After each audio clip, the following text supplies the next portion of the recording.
who are joining us online. We're so very glad to have the many visitors that we have this morning.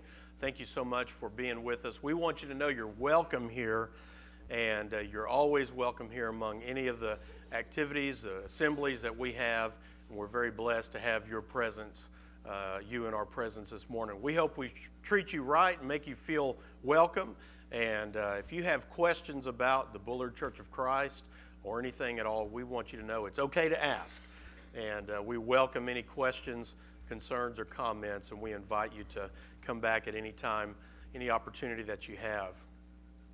Now remember, we have some activities coming up in the next few weeks here in August, and one is the Back to School Bash that we have on August 14th, and that is community-wide. That's an effort to just make good connections with our community, and so that's why it's important that we do a good job in being involved in that, and there's different ways to get involved. All of the ways to get involved are not standing out in the sun that evening from 5 to 7. There's things you can do to just bring stuff and help out in different ways.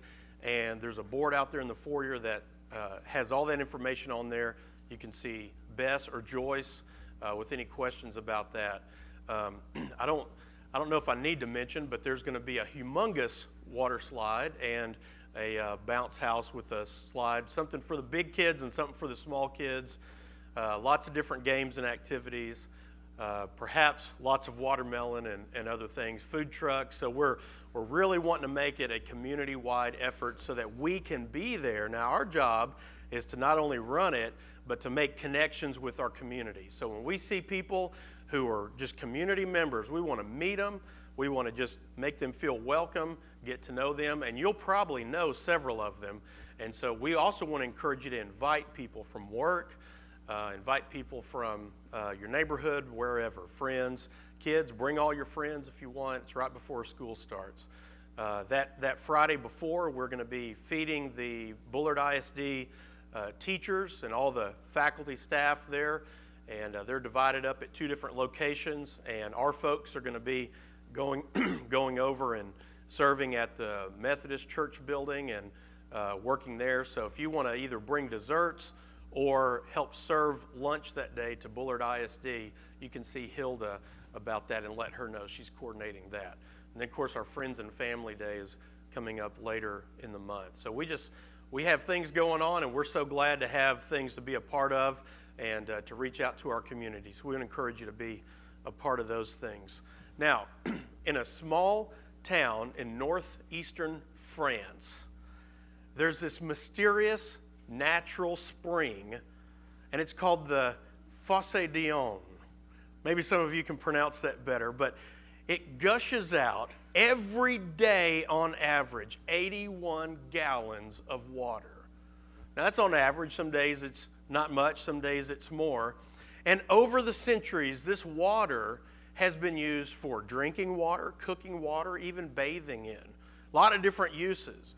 The water, they know, flows underground through some subterranean limestone, channels underground. And so because of that, the water comes up and changes colors. And it might be turquoise or brown or blue. And the water is pure and clean. And it just flows every day. In fact, they built up this area around it because it was used so much, and there's a town around it. You can go visit this place. But there have been different theories about what's going on here, because guess what? They've never found the source of the water. They don't know exactly where it's coming from. I think that's fascinating. Some ancient theories are that there was a giant serpent that swam around at the bottom of the well and protected it. Others thought it might be a portal to new worlds. But over all this time when people could dive, over the last many decades, people have tried to dive under there to find the source. And many, many of them have died. I think it was the 70s, one diver survived, and he went a little over 1,200 feet down through there into some of the channels. Came back, but still, at that deep, that far, still could not find the source of this water. I think that's pretty neat, but yet that water keeps coming out. So we started this short series last week that's just going to be 4 weeks. And we said that we looked at John 3:16 and 17 and said that the gospel is that source for the Christian, that never-ending source. Now, the difference for us is that the source for us is not a mystery, is it? For us, I'm saying the source of our faith, the source of our activity, our life, our being, for the Christian. And remember, we're thinking of in terms of the whole church. And your role as a deacon, a teacher, or whatever it might be, whatever way you might be serving, an elder, just a volunteer over an activity, a program, whatever it might be, your source, we're saying, is the gospel of Jesus Christ. That's where you draw your water and all of your energy and your momentum and your motivation and your inspiration from. So like that spring that comes out there in that small town in France, we have this source that just keeps on coming. And so I'm saying because of the gospel then, we do these 2 core teachings of Jesus. And the first is the Great Commandment, and the second is the Great Commission. And today we're going to look at the Great Commandment. Now, the Great Commandment is over there on the next slide in Matthew chapter 22, verses 34 through 40. And that's where we're going to spend our time today. So if you'll turn with me there, we're going to look at the Great Commandment. So in other words, you're kind of building here. Because of the gospel, I do these 2 things. And we're looking at the first one, and that first one is the Great Commandment.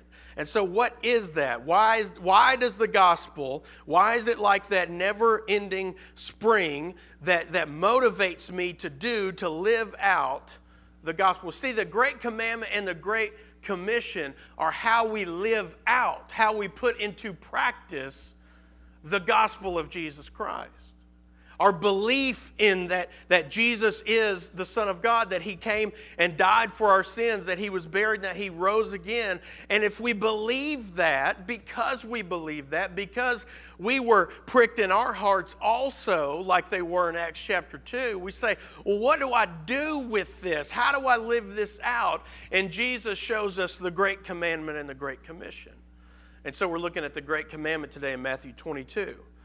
And Jesus writes, "But when the Pharisees heard that He had silenced the Sadducees," He meaning Jesus, "they gathered together. And one of them, a lawyer, asked Him a question to test Him. 'Teacher, which is the great commandment in the law?' And He said to him, 'You shall love the Lord your God with all your heart and with all your soul and with all your mind. This is the great and first commandment. And the second is like it. You shall love your neighbor as yourself. On these 2 commandments depend all the laws and the prophets.'" So verses 36 through 37, we see that the lawyer has asked Jesus, which is the greatest commandment in the law. Now when he's talking, this is a lawyer, when he's talking about the greatest commandment in the law, what he means is in all of the Old Testament.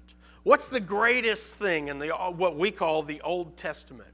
Now, the Pharisees had taken Moses' 10 commandments, and they had expanded them to, do you know how many? 613 laws that people had to follow. Now, the Pharisees, the rabbis, Sadducees, they were in constant debate about which ones were the weighty laws, the ones that mattered the most, and which ones were the lighter ones.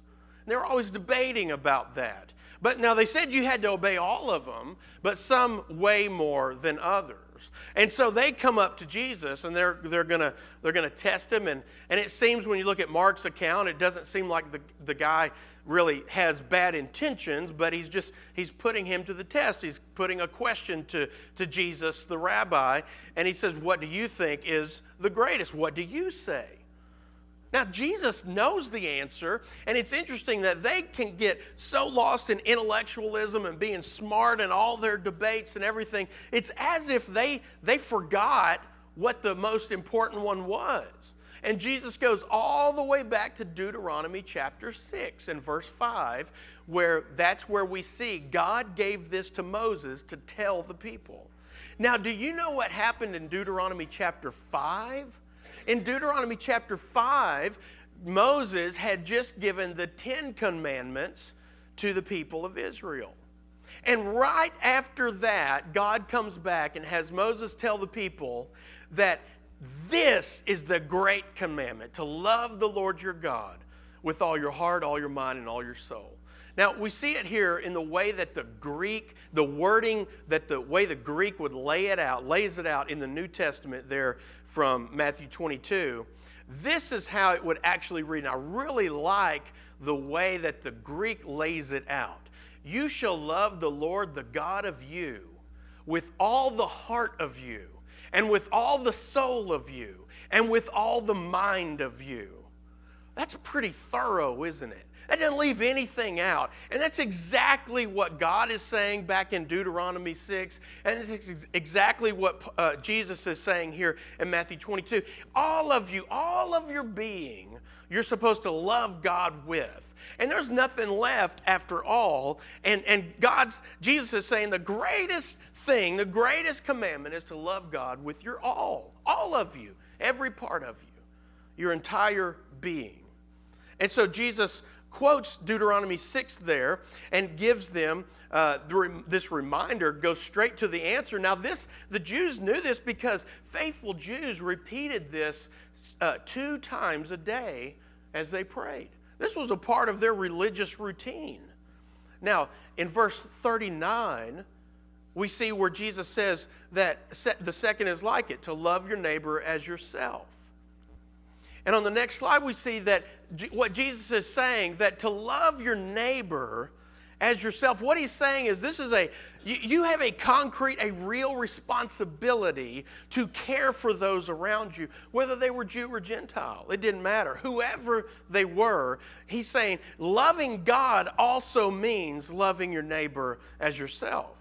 Now, this wasn't something that Jesus just added. This also went back to the Old Testament. It goes all the way back to Leviticus. You know that one that's kind of hard, that book, with all the laws? People chapter 19, verse 18, where it says, you shall not take vengeance or bear a grudge against the sons of your own people, but you shall love your neighbor as yourself. I am the Lord.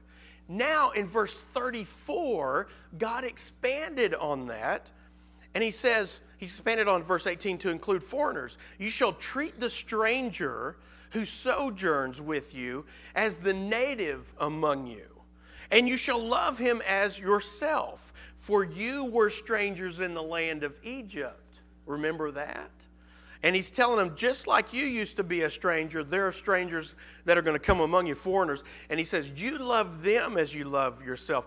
I am the Lord your God. Now, Paul said the same thing in Romans 13, 8 through 10. Owe no one anything except to love each other. For the one who loves another has fulfilled the law. Now, that's going to take us to Matthew 22, 40 in a minute, isn't it? For the commandments, verse 9 of Romans 13, you shall not commit adultery, you shall not murder, you shall not steal, you shall not covet, and any other commandment are summed up in this word. You shall love your neighbor as yourself. Love does no wrong to a neighbor, therefore love is the fulfillment of the law. So Paul's pulling directly from Leviticus 19. And then he said again in Galatians 5:14, for the whole law is fulfilled in one word, you shall love your neighbor as yourself. So, and then James, he's teaching against showing partiality towards different people, and he says the same thing in James 2:8. In fact, he calls it the royal law. This is the royal law, you shall love your neighbor as yourself. And if you do that, you're doing well. And then in verse 40 of Matthew 22, where we're coming from, Jesus said, all the law and the prophets are summed up in these 2 things. Like, this is what it's all about for the follower of Christ. This is what it's all about for his church, for his people, is to love God with your all and to love your neighbor as yourself. Now, what does this look like? What does this look like when you love God with your whole being. What would that look like in my life? If I say, I want that, I want to live like that, well, how do I know if I'm doing that? What might that look like? Well, on our next slide here, I think that we can see that the greatest commandment, what I'm trying to say is that the greatest commandment, and I want to encourage you to think of it this way, is perhaps, and I think is, the best measurement, the best gauge to measure your own spiritual maturity. So you put yourself up against, measure yourself up against the great commandment. And how do you measure up? Now you'll always have room for growth, won't you? I know I do. But so ask yourself these questions. Am I growing in my love for God? Do I love God? Am I more in love with God this year than I was last year? Am I closer to God now than I was a year ago? Is my love for God growing and flourishing, strengthening and deepening? And what about my love for others? Is it growing? Is it getting stronger and better? Does it look like it should? And if you're like me, you could raise your hand and say, I got a ways to go. I got some growing to do. But guess what? That you know what to look at, because if Jesus is right in verse 40 that everything is summed up in these two things, then if you'll grow in your love for God and grow in your love for others, then you'll be growing as a Christian, because that sums up everything else. In other words, everything follows and comes out of your love for God and love for others. Does that make sense? And I think that is an easy thing to remember, and also an easy way to, I guess, measure your spiritual growth. So what are some tangible ways we might think about this? We might see this. Well, I think the fruit of the Spirit in Galatians 5 are a very good way to think about my love for God and my love for others. So do I have the fruit of the Spirit flourishing in my life? Is the fruit of the Spirit being cultivated in my life? Is it being produced? Is it coming out of me? If we start thinking like that, we might start thinking, ooh, no. The season hasn't been too good, maybe. Maybe it has been. But it helps you see how you're growing and maturing spiritually. So length of time as a Christian in the church does not mean you've matured. And you can be younger in your faith and more mature than someone who's been in the church a long time. That doesn't necessarily matter, even though it really should be a very good indicator, and typically it probably is. But just because you become an adult, or just because it starts turning gray up there, doesn't mean you're done growing. Just because you're a deacon or an elder or a minister or a teacher doesn't mean you're done growing. In fact, those are the people that'll tell you, oh man, I got a lot of growing to do.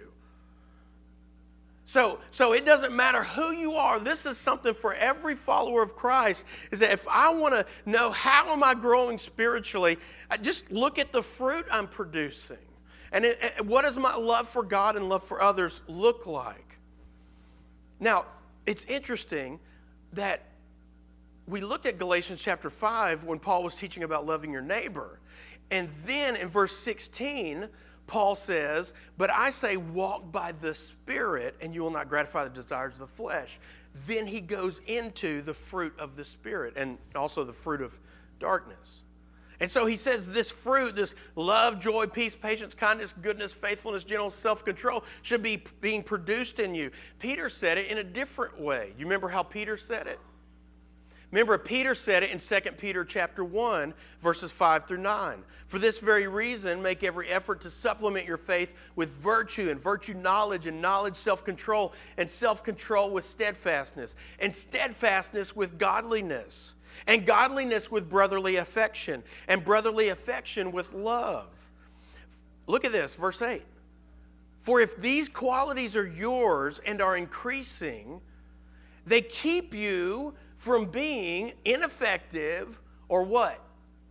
Unfruitful in the knowledge of our Lord Jesus Christ. For whoever lacks these qualities is nearsighted, that he is so nearsighted that he's blind, having forgotten that he was cleansed from his former sins. See, that's the gospel. Because of the gospel, then, I grow spiritually. That's the great commandment. I grow in my love for God. I grow in my love for others. Why? Because of the gospel. Because I'm not so nearsighted that I'm blind, and I haven't forgotten that Christ saved me from my sins through baptism. You see that? So, if we were to use our love for God and our love for others as a gauge, as a measurement for spiritual growth, I think that would do a few things for us.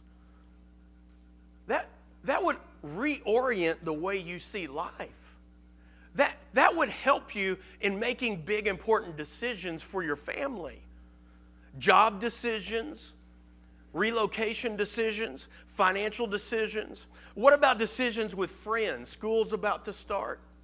You've been hanging out in the summer. Summer's kind of different.